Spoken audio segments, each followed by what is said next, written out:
ಏನು ಯೋಗ ಮತ್ತು ಪ್ರಾಣಾಯಾಮಕ್ಕಿರುವಂತ ವ್ಯತ್ಯಾಸ ಏನು? ಎಲ್ಲ ಇದೇ ತಪ್ಪು ಮಾಡೋದಾಯ್ತಾ. ನಾನು ಯೋಗ ಮಾಡ್ತೀನಿ, ಪ್ರಾಣಾಯಾಮ ಮಾಡಲ್ಲ. ನಾನು ಆಸನ ಮಾಡ್ತೀನಿ, ಪ್ರಾಣಾಯಾಮ ಮಾಡಲ್ಲ. ನಾನು ಪ್ರಾಣಾಯಾಮ ಮಾಡ್ತೀನಿ, ಧ್ಯಾನ ಮಾಡಲ್ಲ ಅಂತ ಪೆದ್ದಾಗಿ ಹೇಳ್ತಾರೆ. ಇದು ನನ್ಗೆ ಇದು ಹೇಳಲೇಬೇಕು. ಇವಾಗ ನೀವು ಪ್ರಾಣಾಯಾಮ ಮಾಡ್ತೀರಾ ಅಂತ ಹೇಳಿದ್ರೆ, ಪ್ರಾಣಾಯಾಮ ಯೋಗದ ಒಂದು ಹಂತ.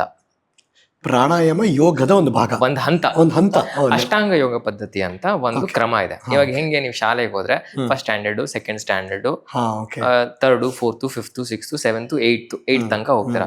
ಇವಾಗ ಅದೇ ರೀತಿ ಅಷ್ಟಾಂಗ ಯೋಗ ಪದ್ಧತಿ ಅಂತ ಒಂದು ಹಾದಿ ಇದೆ ಆಯ್ತಾ.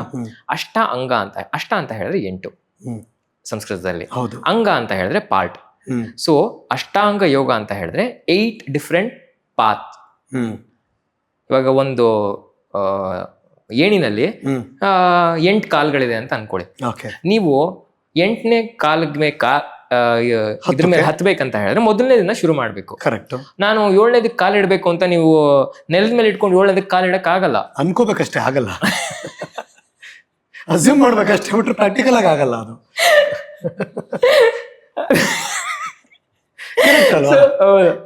ನೀವು ಮೊದ್ಲಿಂದ ಶುರು ಮಾಡ್ಬೇಕು. ಅದೇ ರೀತಿ ಅಷ್ಟಾಂಗ ಯೋಗ ಪದ್ಧತಿನಲ್ಲಿ ಇವಾಗ ಉದಾಹರಣೆಗೆ ನಿಮ್ಮ ಯಾರಿಗೆ ಏನ ಕಲಿಸ್ಬೇಕು ಅಂತ ಹೇಳಿದ್ರೆ ಫಸ್ಟ್ ಹೇಳ್ತೀವಿ ಡಿಸಿಪ್ಲಿನ್ ಇರಬೇಕು, ನಿಮ್ಗೆ ಟೈಮ್ ಸೆನ್ಸ್ ಇರಬೇಕು ಅಂತ. ಅಷ್ಟಾಂಗ ಯೋಗ ಪದ್ಧತಿಲಿ ಅದೇ ಹೇಳೋದು. ಸೊ ಯಮ ನಿಯಮಗಳಂತ ಹೇಳ್ತಾರೆ ಆಯ್ತಾ. ಯಮ ಮತ್ತೆ ನಿಯಮಗಳು. ಯಮ ಅಂತ ಹೇಳಿದ್ರೆ ಕೆಲವೊಂದು ನಿಯಂತ್ರಣಗಳು ಹಾಕೋಬೇಕು ನಿಮ್ಮಲ್ಲೇ. ನೀವು ನಾನು ಅಹಿಂಸೆಯನ್ನ ಮಾಡೋದಿಲ್ಲ, ಸತ್ಯವನ್ನ ಹೇಳ್ತೀನಿ, ಬೇಡದಿರೋ ವಸ್ತುಗಳನ್ನ ನಾನು ಇಟ್ಕೊಳ್ಳೋದಿಲ್ಲ, ಬ್ರಹ್ಮಚರ್ಯ ಹಾದಿಯಲ್ಲಿ ನಾನು ಮುಂದುವರಿತೀನಿ, ಆಮೇಲೆ ಬೇಡದಿರೋ ಕೆಲಸ ಕಾರ್ಯಗಳನ್ನ ಅನುಸರಿಸೋದಿಲ್ಲ. ಈ ತರ ನಿಮ್ಗೆ ನೀವು ಒಂದಿಷ್ಟು ಹಿಡಿತಗಳನ್ನ ರೆಸ್ಟ್ರಿಯೆಂಟ್ಸ್ ಅಂತ ಕರಿತೀವಿ ಇದನ್ನ. ಅಂದ್ರೆ ಇದರಿಂದ ನೀವು ದೂರ ಇರ್ತೀರಾ. ಇದು ಜಾತಿ, ದೇಶ, ಸಮಯ, ವ್ಯಕ್ತಿ ಮೇಲೆ ಅವಲಂಬನೆ ಇಲ್ಲ. ಇದು ಸರ್ವೇ ಸಾಮಾನ್ಯ. This is universal. ನಾನು ಇಂಡಿಯಾಲಿ ಇದ್ದೀನಿ, ನನ್ಗೆ ಇದು ಅಪ್ಲೈ ಆಗಲ್ಲ, ನಾನು ಎಲ್ಲೋ ಬೇರೆ ಇಲ್ಲ. ನೀವ್ ಮನುಷ್ಯನಾ, ನಿಂಗೆ ಅಪ್ಲೈ ಆಗತ್ತಿದು. ಅಹಿಂಸಾವಾದಿ ಆಗ್ಬೇಕು. ಇವಾಗ ಗಾಂಧಿಯನ್ನು ತಗೊಂಡ್ರೆ ಬರೀ ಅಹಿಂಸೆಯನ್ನು ತಗೊಂಡೇ ಕ್ರಾಂತಿಯನ್ನು ತಗೊಂಬಂದ್ರು. ಅಷ್ಟಾಂಗ ಯೋಗದ ಮೊದಲನೇ ಹಂತದ ಒಂದು ತುಣುಕು ಅಹಿಂಸೆ. ಯಮ 5 ಯಮಗಳಿದಾವೆ. ಅಹಿಂಸಾ, ಸತ್ಯ, ಸ್ಥೇಯ, ಬ್ರಹ್ಮಚರ್ಯ, ಪರಿಗ್ರಹ, ಯಮಹ ಅಂತ ಒಂದು ಸೂತ್ರ. ಸೊ ಹೇಳ್ತೀನಿ, ನೀವು ಇದನ್ನ ಹೂಡ್ಕೊಳ್ಳಿ ನಿಮ್ಮಲ್ಲಿ. ದೂರ ಇರಿ ಅಹಿಂಸೆಯಿಂದ. ಇವಾಗ ನಾವು ಆಹಾರ ಪದ್ಧತಿ ಎಲ್ಲ ಮಾಡಿದ್ವಿ, ಪ್ರಾಣಿ ಹಾನಿ ಮಾಡ್ಬಿಡಿ. ಯಾಕೆ? ಅಹಿಂಸೆ ಅದು. ಇದನ್ನ ನೀವು ಹೂಡ್ಕೊಳ್ಳಿ ಅಂತ ಹೇಳ್ತಾರೆ. ಆಮೇಲೆ ಇದು ಒಂಥರ ರೆಸ್ಟ್ರಿಯೆಂಟ್ಸ್ ಇದ್ದ ಹಾಗೆ. ಅಂದ್ರೆ ಈ ವಿಷಯಗಳಿಂದ ನೀವು ದೂರ ಇರಬೇಕು. ಇವಾಗ ನೀವು ಓದ್ತಾ ಇದ್ದೀರಾ ಅಂತ ಹೇಳಿದ್ರೆ ಹೇಳ್ತೀವಿ ಇದರಿಂದ ದೂರ ಇರಿ, ಅದರಿಂದ ದೂರ ಇರಿ. ಆರೋಗ್ಯವಾಗಿ ಇರ್ಬೇಕಾ, ಈ ಆಹಾರ ತಿನ್ಬೇಡಿ, ಆಹಾರ ಸೇವನೆ ಮಾಡ್ಬಿಡಿ ಅಂತ ಹೇಳ್ತೀವಿ. ಅದೇ ರೀತಿ ಇಲ್ಲೋ ಅಷ್ಟೇ. ಯೋಗ ಸಾಧನೆಯಲ್ಲಿದ್ದೀರಾ, ಕೆಲವೊಂದು ವಿಷಯಗಳಿಂದ ದೂರ ಇರಿ. ಇದು ಯಮಗಳು. ಸೊ ಅದ್ರಲ್ಲಿ ಒಂದು ಪ್ರಾಣಾಯಾಮ ಇಲ್ಲ, ಹೇಳ್ತೀನಿ. ಇದಾದ್ಮೇಲೆ ಬರೋದು ನಿಯಮಗಳು. ಇವಾಗ ನೀವೇನೇ ಅಭ್ಯಾಸವನ್ನು ಕಲಿತೀರ ಅಂದ್ರೆ ಒಂದಿಷ್ಟು ನಿಯಮಗಳನ್ನ ಹಾಕೋತೀರ. ಇವಾಗ ನೀವು ಇಲ್ಲಿ ಬಂದ್ರಿ, ಈ ಸಮಯಕ್ಕೆ ಬರ್ಬೇಕು ಅಂತ ಒಂದು ನಿಯಮ ಆಯ್ತು ನಮ್ಗೆ. ನಾವು ಕೂತು ಒಂದು ಹಾದಿಯಲ್ಲಿ ನಾವು ಮಾತಾಡ್ತೀವಿ, ಇದು ಒಂದು ನಿಯಮ. ರೂಲ್ಸ್ ಅಂತ ಹೇಳಿ, ನಿಯಮಗಳಂದ್ರೆ ರೂಲ್ಸ್ ಅಂತ ಸಾಧಾರಣವಾಗಿ ಹೇಳ್ಬೋದು. ಇವಾಗ ಯಾರು ಯೋಗ ಹಾದಿಯಲ್ಲಿ ಮುಂದೆ ಹೋಗ್ತಾ ಇದಾರೆ ಅಂತ ಹೇಳಿದ್ರೆ ನಾವ್ ಹೇಳ್ತೀವಿ, ನೋಡ್ರಪ್ಪ ನೀವು ಇಷ್ಟು ನಿಯಮಗಳನ್ನ ಅನುಸರಿಸ್ಬೇಕು. ಯಾಕಂದ್ರೆ ಇದು ಮಾಡ್ಲಿಲ್ಲ ಅಂದ್ರೆ ನೀವು ಬೆಳೆಯಕ್ ಆಗಲ್ಲ. ಏನ್ ನಿಯಮಗಳು? ಶೌಚ, ಸಂತೋಷ, ತಪಸ್ವಾಧ್ಯಾಯ, ಈಶ್ವರ ಪ್ರಣಿಧಾನಾನಿ ನಿಯಮಃ ಅಂತ ಒಂದು ಸೂತ್ರ ಇದೆ. ಶೌಚ ಅಂದ್ರೆ ಕ್ಲೆನ್ಲಿನೆಸ್, ಶುದ್ಧೀಕರಣ. ಲೀಟರ್ ಗಟ್ಟಲೆ ಸ್ನಾನ ಮಾಡಿ ಅದು ಒಂದು ಶೌಚ ಅಲ್ಲ, ಅದು ದೈಹಿಕ ಶೌಚ. ಮಾನಸಿಕ, ಮಾತು, ಕೃತಿ, ನಡೆ, ಎಲ್ಲ, ವ್ಯಕ್ತಿತ್ವ. ಇವರೆಲ್ಲ ಬರೀ ಸ್ನಾನ ಮಾಡಿ ಶುದ್ಧವಾಗಿ ಇಟ್ಬಿಟ್ಟಿದೀನಿ, ಮುಖ ಎಲ್ಲ ಕ್ಲಿಯರ್ ಆಗಿದೆ, ಬೇರೆ ಇಲ್ಲಿ. ಸೊ ಅಂತರಂಗ ಶುದ್ಧಿ ಬೇರೆ, ಬಹಿರಂಗ ಶುದ್ಧಿ ಬೇರೆ. ಖಂಡಿತ. ಗಾದೆನೂ ಇದೆ ಅಲ್ವಾ ಅದು. 3ನೇದು ತಪಸ್ಸು. ಏನಾದ್ರೂ ನೀವು ಜೀವನದಲ್ಲಿ ಮಾಡ್ತೀರಾ ಅಂದ್ರೆ ನಿಮ್ಗೆ ಆ ಫೈರ್ ಇರಬೇಕು. ಇವಾಗ ಯಂಗ್ಸ್ಟರ್ಸ್ ಮುಖಗಳು ನೋಡಿ, ಅವ್ರಗಳ ಫೈರೇ ಇಲ್ಲ, ಏನೋ ಅಂತ ಕುತ್ಕೊಂಡಿರ್ತಾರೆ. ನೀವ್ ಏನಾದ್ರೂ ನೀವು ಮಾಡ್ತೀರಾ ಅಂತ ಹೇಳಿದ್ರೆ ಉಲ್ಲಾಸ ಚಿಮ್ಬೇಕು ನಿಮ್ಮಿಂದ ಹೊರಗೆ. ಜೀವನದಲ್ಲಿ ಉಲ್ಲಾಸ ಇಲ್ಲ, ತಿನ್ನೋದ್ರಲ್ಲಿ ಉಲ್ಲಾಸ ಇಲ್ಲ, ಕೆಲಸ ಮಾಡೋದ್ರಲ್ಲಿ ಉಲ್ಲಾಸ ಇಲ್ಲ, ಏನು ಸ್ಫೂರ್ತಿನೇ ಇಲ್ಲ. ಎಂತ ಜೀವನ ಅಂತ.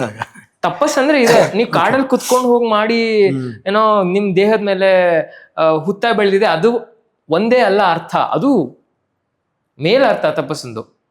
ಜೀವನ ಪ್ರೀತಿ ಅಲ್ಲ. ಶೌಚ ಸಂತೋಷ ತಪಸ್ಸು ಸ್ವಾಧ್ಯಾಯ ದಿನ ಓದ್ಬೇಕು ನೀವು. ಪುಸ್ತಕ ಓದ್ ಗುಡ್ಡೆ ಹಾಕದಲ್ಲ, ನಿಮ್ಮನ್ನ ನೀವು ಓದ್ಕೋಬೇಕು. ಓ ಹಂಗ. ಎಲ್ಲ ನೋಡಿ, ಒಂದು 16 ವರ್ಷ ಓದ್ತೀವಿ ಬೇಡದಿರೋ ಪುಸ್ತಕಗಳು ಎಲ್ಲಾನು. ಅದ್ರಿಂದ ಏನ್ ಸಿಕ್ತು ನಮ್ಗೆ? ನಮ್ ಸ್ವತಃ ನಾಲೆಜ್ ಸಿಗ್ತಾ ಏನುವೆ? ಇನ್ನ ಖಾಲಿ ಅಂತ ಅನಿಸ್ತು ನಮ್ಗೆ. ಇನ್ ಯಾವ ಹೇಳ್ಬಾರ್ದು, ಯಾವ ಸುಖಕ್ಕೆ ಇವರು ಮಕ್ಳಿಗೆ ಓದಿಸ್ತಾರೆ? ಸೊ ಟೆಕ್ಸ್ಟ್ ಬುಕ್ನ ಪಾಠ್ಯ ಬೇರೆ, ಜೀವನದ ಪಾಠ ಬೇರೆ ಅಂತ.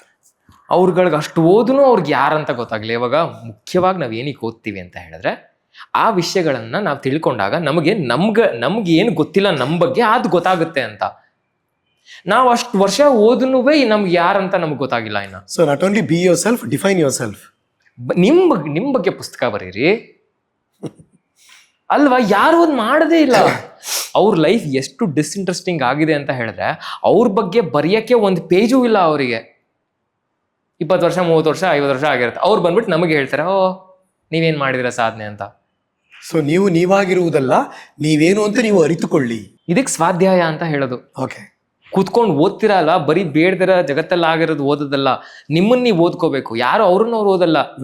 ಈಗೋ ಅಸ್ಮಿತಾ ಆ ಕಾರಣದಿಂದಲ್ಲ, ಯಾರೋ ಬೇರೆ ಪರಮಾತ್ಮನ ಕಾರಣದಿಂದ ನಾನು ಇದೆಲ್ಲ ಮಾಡ್ತಾ ಇರೋದು ಅಂತ ಸಮರ್ಪಣೆಯನ್ನ ಅರ್ಪಿಸ್ಬೇಕು. ಈಶ್ವರ ಪ್ರಣಿಧಾನಾನಿ ಅಂತ ಹೇಳಿದ್ರೆ we surrender to the lotus feet of the god. ಇದು ಯಮ ನಿಯಮಗಳು. ಇದು ಮನುಷ್ಯನ ಜೀವನದಲ್ಲಿ ಮನುಷ್ಯನಾಗಿ ಯಾರಾದ್ರೂ ಹುಟ್ಟಿದ್ರೆ ಅನುಸರಿಸಬೇಕಾಗಿರೋ ಬೇಸಿಕ್ ಎಥಿಕ್ಸ್ ಇನ್ ಲೈಫ್. ಇದಾದ್ಮೇಲೆ ಬರೋದು ಆಸನಾಭ್ಯಾಸ. ಓ ಇಲ್ಲಿದೆ ಪಾಯಿಂಟ್. ಇವರೆಲ್ಲ ಏನ್ ಮಾಡ್ತಾರೆ, ಯೋಗ ಅಂದ್ರೆ ಫಸ್ಟ್ ಆಸನ, ಡೈರೆಕ್ಟ್ ಆಗಿ ಆಸನ ಬಂದ್ಬಿಡೋದು.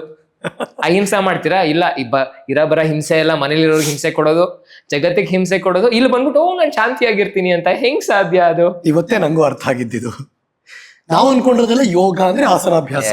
ಸೊ ಅದು ಅಲ್ಲಿದ ಮೇಲೆ, ಅದಕ್ಕೆ ಮುಂಚೆ ಇಷ್ಟಿದೆ. ಹೌದು. ಇವಾಗ ನೀವೇ ಹರೀಶ್ ಅವರೇ ನೋಡಿ, ಯಾರಾದ್ರೂ ವ್ಯಕ್ತಿ ಹತ್ರ ನೀವು ಮಾತಾಡ್ತಾ ಇದೀರಾ ಅಂತ ಹೇಳಿದ್ರೆ ಅವ್ರಿಗೆ ಬೇಸಿಕ್ ಕಾಮನ್ ಎಟಿಕ್ವಿಟೀಸ್ ಇಲ್ಲ, ಬೇಸಿಕ್ ಎಥಿಕ್ಸ್ ಇಲ್ಲ ಅಂದ್ರೆ ನೀವು ಮಾತಾಡಕ್ಕಾಗತ್ತೆ ಅವ್ರ ಹತ್ರ?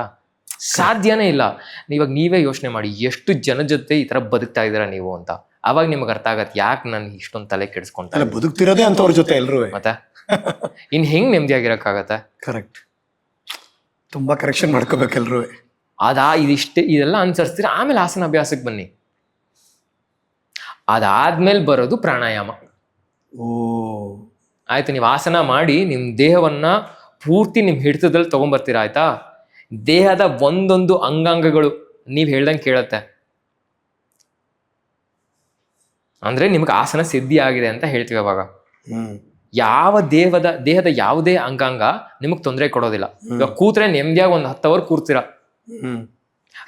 ನಾಲ್ಗೆ ಚಪಲ ಇಲ್ಲ, ಏನೇ ತಂದಿಟ್ರು ನೀವು ಅದನ್ನ ಮುಟ್ಟೋದು ಇಲ್ಲ. ಯಾಕೆ ಗೊತ್ತು? ತಿಂದ್ರೆ ನನಗೆ ಇನ್ನ ಹಿಂಸೆ ಅಂತ. ಕಂಟ್ರೋಲ್ ಚೆನ್ನಾಗಿ, ದೇಹದ ಪೂರ್ತಿ ಹಿಡ್ತಾ ಇದೆ ನಿಮ್ಮ ಮೇಲೆ. ಅದಾದ್ಮೇಲೆ ಪ್ರಾಣಾಯಾಮಕ್ಕೆ ಹೋಗ್ತೀರಾ. Long way. ಹೌದು.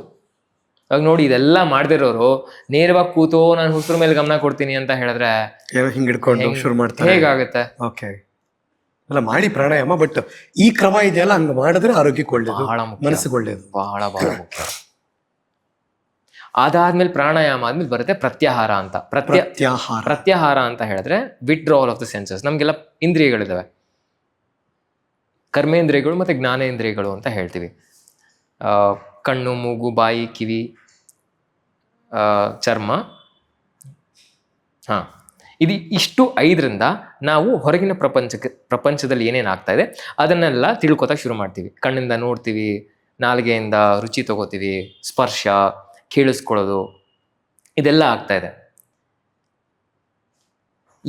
ನಮ್ಗೆ ಏನೇನು ಜ್ಞಾನ ಬಂದಿದೆ ಇಲ್ಲಿ ತನಕ, ಇದೆಲ್ಲ ಹೊರಗಿನ ಜಗತ್ತಿನಿಂದ ಬಂದಿರೋದು. ಎಲ್ಲಿಂದ? ಇಂದ್ರಿಯಗಳಿಂದ.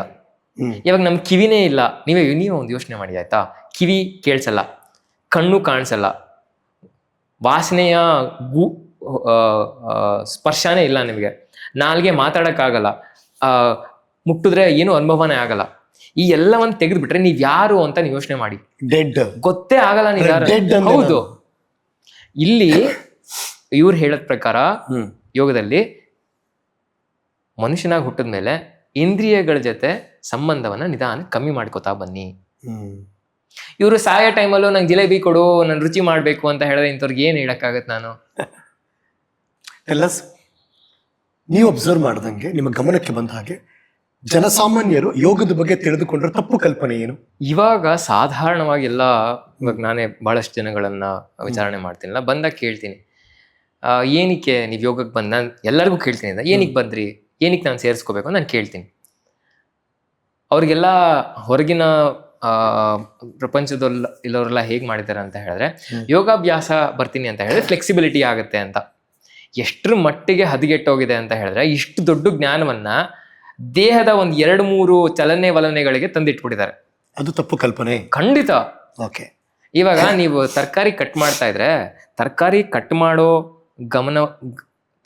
ಮಾಡೋದಕ್ಕೆ ಗಮನ ಕೊಡ್ತೀರಾ, ಸಿಪ್ಪೆ ಹೆರ್ದು ಬಿಸಾಕಿರ್ತಾರಲ್ಲ ಅದಕ್ಕೆ ಗಮನ ಕೊಡ್ತೀರಾ, ತರಕಾರಿ ಗಮನ ಕೊಡ್ತೀರಾ? ಇವರೆಲ್ಲ ಸಿಪ್ಪೆ ಗಮನ ಕೊಡ್ತಾ ಇದ್ದಾರೆ. ಓ ಹಂಗ. ಫ್ಲೆಕ್ಸಿಬಿಲಿಟಿ ಅನ್ನೋದು, ಆರೋಗ್ಯ ಅನ್ನೋದು ಎಲ್ಲ ಕೊಸರಿದ್ದ ಹಂಗೆ. ಇವಾಗ ಬ್ರೆಡ್ ಕಟ್ ಮಾಡ್ತೀರಾ ನೀವು, you look at the loaf of the bread. ಚಿಕ್ಕ ಪುಟ್ಟ ತುಂಡೆಲ್ಲ ಬಿದೋಗ್ತಾ ಅಂದ್ಬಿಟ್ಟು ಅದನ್ನೆಲ್ಲ ಕಲೆಕ್ಟ್ ಮಾಡ್ಕೊಳ್ಳಲ್ಲ ನೀವು, ತಿರುಳಿಗೆ ಗಮನ ಕೊಡಿ. ಹಾ ಎಕ್ಸಾಕ್ಟ್ಲಿ, ಇವ್ರು ಹಂಗ್ ಮಾಡ್ತಾ ಇಲ್ಲ. ಅಂತಾರಾಷ್ಟ್ರೀಯ ಯೋಗ ದಿನ ಜೂನ್ 21 ನಾವು ಯಾವಾಗ್ಲೂ ಮಾತಾಡ್ತೀವಿ. ಇವತ್ತಿನ ಈ ಪಾಡ್ಕಾಸ್ಟ್ನ ಕೊನೆಯ ಪ್ರಶ್ನೆ ಇದು ನಂದು. ನಿಮ್ಮ ಕಮೆಂಟ್ ಆನ್ ಪ್ರತಿದಿನ ಯೋಗ, ಪ್ರತಿದಿನ ಆರೋಗ್ಯ ಏನ್ ಹೇಳ್ತೀರಿ? ಖಂಡಿತ.